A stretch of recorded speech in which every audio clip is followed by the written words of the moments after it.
আমি তাপসী রাইমা ব্লগ থেকে ব্লগে আবার ফিরে এসেছি একটা নতুন রেসিপি নিয়ে। এটা হচ্ছে মাছের ডিমের বড়া করব। মাছের ডিমটাকে আমি একটু নুন দিয়ে সেদ্ধ করে রেখেছি। আর এখানে আমি পেঁয়াজ কুচি, লঙ্কা কুচি, নুন, হলুদ, একটু মিষ্টি রেখেছি।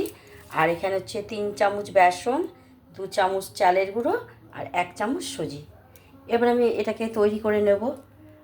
এটার মধ্যে আমি এই পেঁয়াজ কুচি, লঙ্কা কুচি, নুন, হলুদ, মিষ্টিটা দিয়ে দিলাম।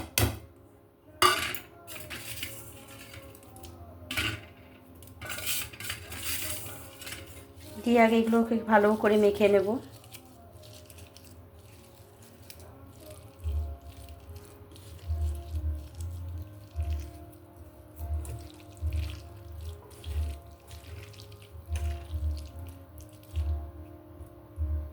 দেখো বন্ধুরা, আমি এই পেঁয়াজ কুচি, লঙ্কা কুচি, নুন, হলুদ আর মিষ্টিটা দিয়ে আগে মেখে নিয়েছি। এবার এর মধ্যে এই বেসন, সুজিটা, চালের গুঁড়োটা দিয়ে দেবো। এটা দিয়ে আবার ভালো করে মেখে নেব।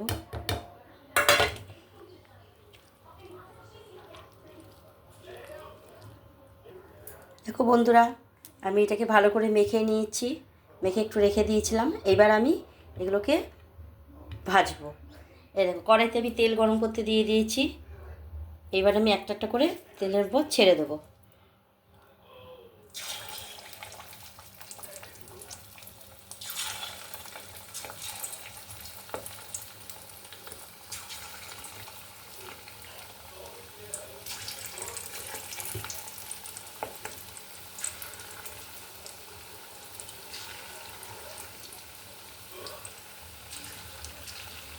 ঠিক এইভাবে একটা একটা করে ছেড়ে দেবো, কিন্তু খুব সাবধানে বন্ধুরা।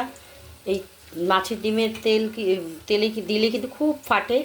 একটু খুব সাবধানে করতে হবে, যার জন্য আমি সেদ্ধ করিনি। অনেকে যেমন সেদ্ধ করে না, সেদ্ধ এমনি কাঁচাটা এমনি সেদ্ধটা করলে খুব সুন্দর হয়। দেখো তোমরা, এইভাবে ছেড়ে দিয়েছি। এবার একটা ভাজা হবে। যেটা বললাম, আমি সেদ্ধ করলে খেতেও ভালো লাগে, টেস্ট হয়, আর একটু ফাটে কম। তাহলে কাঁচাটা যেমন অনেকে মেখে করলে ওটা বেশি লতলাতে নরম হয়ে যায়, আর এইভাবে একটু সেদ্ধ করলে বেশ সুন্দর, একটু শক্ত হয়, ভালো হয়। এবার এটা আমার ভাজা হবে। এক পিঠ ভালো করে লাল করে ভাজা হবে, তারপর এক পিঠ আমি উল্টাবো। এই দেখো বন্ধুরা, এক পিস লাল হয়ে গেছে, আমি এক পিঠে উল্টে দিয়েছি। এবার এদিকটা ভালো করে আবার লাল করে ভাজা হবে।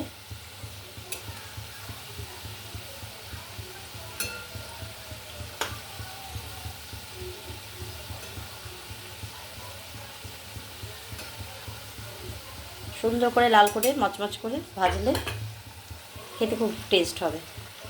এই দেখো বন্ধুরা, আমার বড়াটা রেডি হয়ে গেছে। দেখো তোমরা ভালো করে, ঠিক এরকম গরম গরম সার্ভ করে দিলে ভালোই লাগবে। তাহলে আমার রেসিপিটা মনে থাকবে, তোমরা একটু লাইক শেয়ার করে দেবে। ভালো লাগলে তোমরা এটা ট্রাই করবে। তাহলে টাটা, বাই বাই।